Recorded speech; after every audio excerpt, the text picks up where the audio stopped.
If you grew up in the US during the 1990s, it's almost guaranteed that you recognize this sound. You've got mail.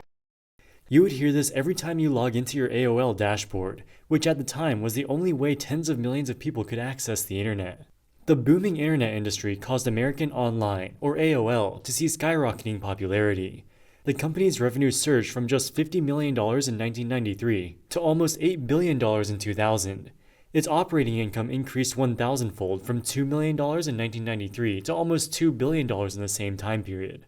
AOL was standing at the center of the dot-com bubble, with investors pumping its market capitalization to $200 billion in 2000, which represented 26 times their revenue and more than 100 times their operating income. That year, AOL attempted to cement its dominance by acquiring Time Warner in an all-stock transaction.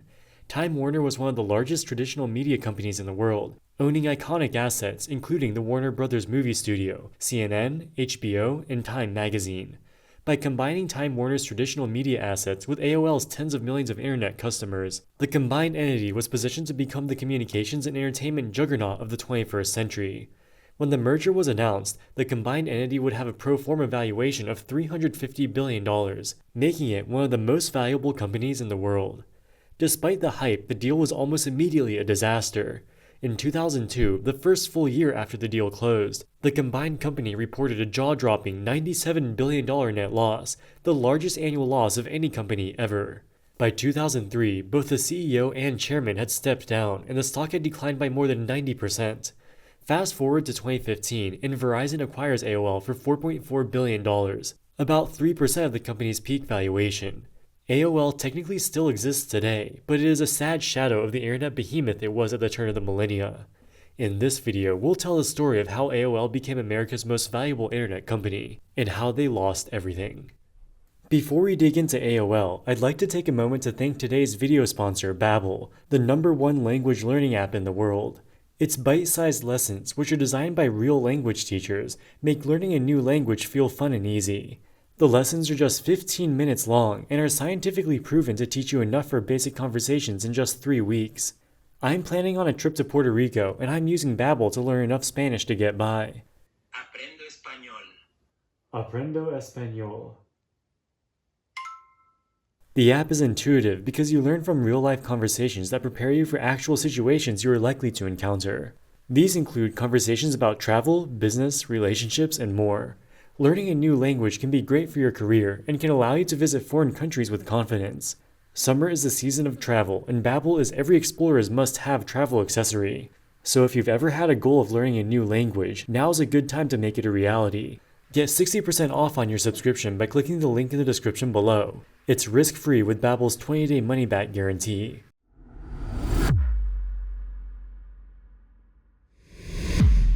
Today, most of us take internet connectivity for granted, with the vast majority of households in developed countries having broadband connection.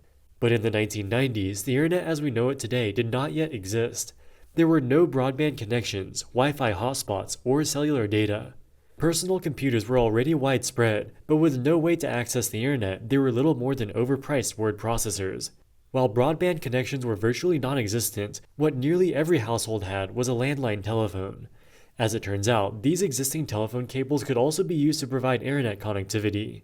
Enter AOL, or America Online as it was known back then, a company that would take these ubiquitous landline telephones and harness their potential to transmit internet signals.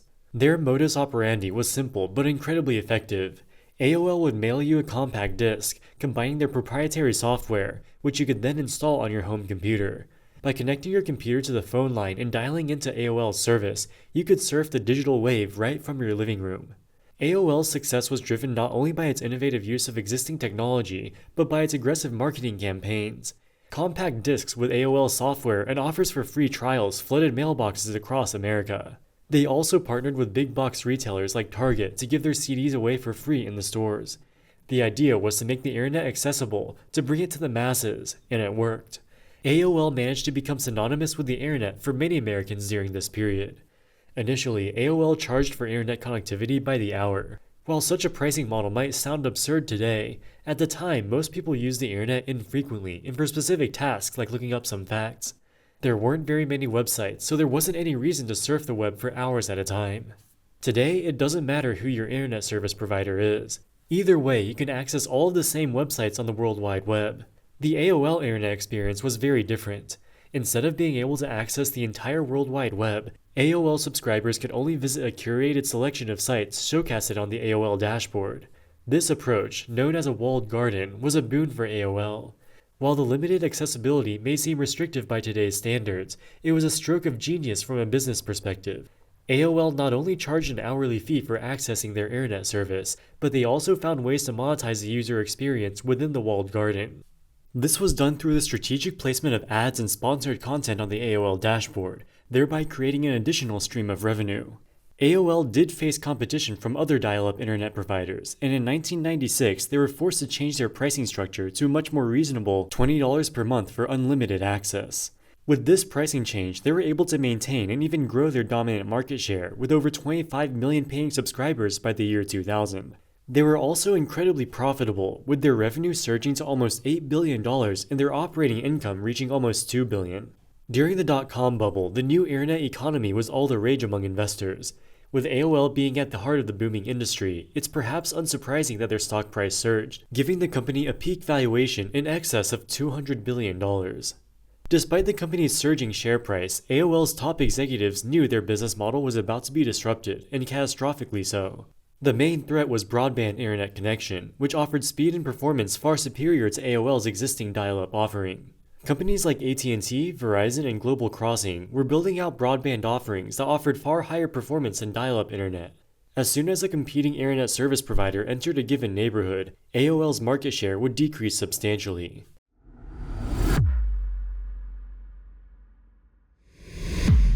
In January of 2000, AOL and Time Warner jointly announced that they would be merging in an all-stock deal. AOL shareholders would own 55% of the combined entity, and Time Warner shareholders would own 45%. Time Warner CEO Gerald Levin would be CEO of the new company, and AOL CEO Steve Case would be the chairman. Despite the fact that Time Warner had almost 3 times the revenue as AOL, AOL's frothy stock price meant that it had double the market cap. That's how AOL was able to own the majority of the combined entity. The strategic rationale seemed compelling. Time Warner owned valuable content franchises, including CNN and Time magazine. They could place Time Warner's content into the AOL walled garden. AOL already had other exclusive features, such as AOL Email and AOL Instant Messenger. Hopefully, with these existing features, plus Time Warner's premium content, customers would continue paying for AOL's dial-up internet, even if broadband was faster. Shortly after the merger was announced in 2000, the dot-com bubble burst. The internet startups which had previously surged to eye-watering valuations had crashed back down to earth, with many of them going bankrupt. By the end of 2001, nearly half of the 371 publicly traded internet companies in the US were either bankrupt or on the brink of bankruptcy. This was a big problem for AOL because they generated a substantial portion of their revenue by selling advertisement slots to these companies. This had the potential to be catastrophic. If AOL's financial performance deteriorated significantly before the merger closed, Time Warner's shareholders might back out of the deal. And even after the merger closed, they needed to post strong results to meet Wall Street's high expectations. To accomplish this, AOL senior executives allegedly resorted to manipulation. HomeStore operated online real estate listing services on its websites homestore.com, realtor.com, and a few others. They paid AOL to be the exclusive source for real estate listing on the AOL dashboard. When AOL customers logged onto their computers, they would see home listings from HomeStore. Things got complicated when AOL became HomeStore's advertising agent. HomeStore placed third-party ads on its own website. AOL would sell advertising slots on HomeStore's website to third-party advertisers. So AOL was HomeStore's customer, and HomeStore was also AOL's customer at the same time. By 2001, the ad market was declining, so both HomeStore and AOL were seeing their revenues fall. They concocted a plan to increase revenue for both companies. HomeStore paid a number of third-party companies for overpriced goods. These third-party companies would keep a portion of this money for themselves, but they agreed to spend the majority of it on AOL advertising. As HomeStore's agent, AOL would place the ads on homestore.com. Thus, the money that they sent to third-party suppliers eventually came back to HomeStore as revenue. AOL earned a sizable commission as the middleman.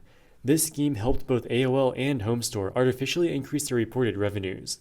AOL had similar arrangements with a company called PurchasePro.com and WorldCom, which would inflate the revenues of both companies involved. In total, AOL Time Warner inflated its revenue by almost $700 million between 2000 and 2001. Additionally, they would inflate their number of subscribers by selling heavily discounted bulk subscription packages to corporate customers. For example, let's say AOL costs $20 per month. A company has 1,000 employees and wants to buy an AOL subscription for all of them. They might strike a deal with AOL to pay $5,000 per month, so only $5 per person. Part of the reason the discounts were so big is because not all employees would end up using their AOL subscriptions. Some employees are not tech savvy, or the nature of their job simply doesn't require internet connectivity. So of the 1,000 subscriptions, maybe half of them would never even be activated. Despite this, AOL reported all 1,000 of them as active subscriptions in an effort to boost their subscriber numbers and meet analyst expectations.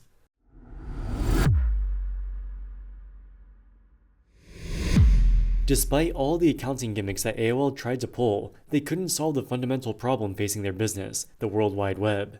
As cable companies steadily expanded their broadband networks, high-speed internet became a household staple. With the widespread adoption of broadband internet came an influx of freely accessible websites. Sites like Facebook and YouTube, unbound to specific internet service providers, were open to all. The internet as we know it today was just starting to shape. And unfortunately for AOL, their dial-up service would have no place in this new world. In addition to dial-up internet's lackluster performance compared to broadband, AOL's walled garden approach proved untenable. Consumers found little incentive to use AOL's email services when platforms like Gmail offered comparable services for free. Similarly, AOL's once iconic Instant Messenger faced disruption from competitors such as MSN Messenger, which was readily available on all PCs. The World Wide Web had gotten so big that AOL's walled garden had no way to compete. Even the inclusion of Time Warner's premium content couldn't rescue the company from this predicament. The decline of AOL can be succinctly summed up with this one graph. In 2001, 41% of American households had dial-up internet compared to just 6% with a broadband connection. By 2010, this had completely flipped. 66% of households had broadband, while just 5% had dial-up. In 2001, it had become obvious that dial-up was a dying business model. AOL Time Warner was faced to recognize a $97 billion net loss for the year, mostly attributable to write-downs of goodwill and other intangible assets. This is the largest annual net loss reported by any company ever. AOL's revenue declined precipitously throughout the 2000s as they lost dial-up internet subscribers. In December of 2001, less than a year after the merger was closed, CEO Gerald Levin stepped down. Levin realized that he had made a colossal mistake. He thought that he was getting a good deal with the merger because AOL had a greater market cap than Time Warner at the time. But with AOL becoming worthless, he had essentially given away 55% of Time Warner's shares for nothing. In 2003, Chairman Steve Case, who had previously been CEO of AOL, also stepped down. The share price of the combined entity declined by almost 90%. The AOL Time Warner merger is widely regarded as one of the most disastrous mergers in history, particularly from Time Warner's perspective. However, it may be seen as a shrewd business decision by AOL's management team at the time. Recognizing that AOL's stock was significantly overvalued and its walled garden business model unsustainable, AOL took advantage of the dot-com bubble's inflated share prices to acquire Time Warner, a company with stable revenue and cash flow. As AOL's business inevitably declined, AOL shareholders still retained 55% ownership of Time Warner, which, although substantially lower than AOL's peak valuation, was preferable to ending up with nothing. In 2006, activist investor Carl Icahn acquired a stake in the company and pushed for a breakup. He contended that the merger had been a conclusive failure, and AOL was a drag on Time Warner's otherwise successful traditional media business. Icahn got what he wanted in 2009 when Time Warner spun out AOL as an independent company. With the decline of the dial-up internet business becoming evident, AOL shifted its focus to digital media, making strategic acquisitions of online media outlets such as the Huffington Post, TechCrunch, Engadget, and Patch Media, which owned numerous local news sites. In 2015, Verizon acquired AOL for $4.4 billion. The following year, the telecommunications giant also purchased Yahoo for about $5 billion, merging the two companies to form Verizon Media.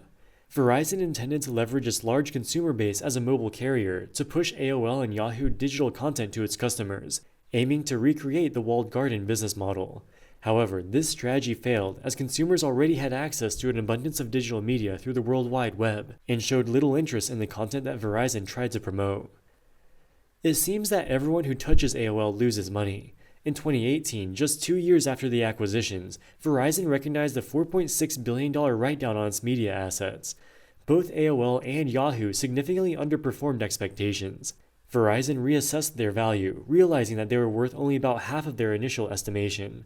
Finally, in 2021, Verizon ended its ill-conceived venture into digital media by selling its Yahoo and AOL assets to the private equity firm Apollo for $5 billion, a fraction of the original purchase price and less than 1% of the peak valuation attained during the dot-com bubble.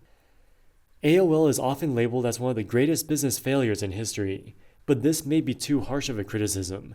The disruptions brought about by technological advancements and shifting consumer preferences presented challenges that were difficult to overcome. Realistically, AOL had limited options to adapt and transform its business model. They could have invested in their own broadband infrastructure, but this would have cost many billions of dollars and many years to accomplish on any meaningful scale. While AOL was still focused on its dial-up business, telecommunications and cable companies were already laying down their own broadband networks, giving them a significant head start. Despite their lofty valuation, AOL didn't have much cash, and they didn't have the money to build a broadband network of their own. The only thing they had was their overvalued stock, which they ended up using to acquire Time Warner. Alright guys, that wraps it up for this video. What do you think about AOL? Let us know in the comments section below. As always, thank you so much for watching and we'll see you in the next one. Wall Street Millennial, signing out.